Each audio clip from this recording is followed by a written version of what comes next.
La persona que se dedica a rehabilitar tiene que hacer de historiador, entre otras cosas, porque le interesa mucho la historia que hay detrás del edificio, en lo que pasó pues, en los años anteriores a la época actual. Todo esto hay que investigarlo.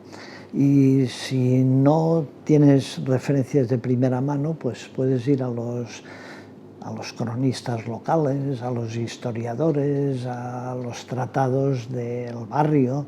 Todo esto pues suelen dar pistas.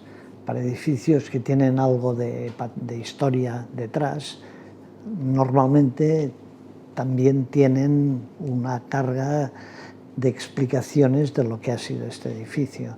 Y cuando es un edificio importante, pues realmente hay que pedir este informe histórico, porque la rehabilitación da pie a interpretar, a decidir, a optar entre varias alternativas. En cambio, en la obra nueva está todo tan codificado que prácticamente escoges un camino y te lleva, la normativa te lleva, ¿no?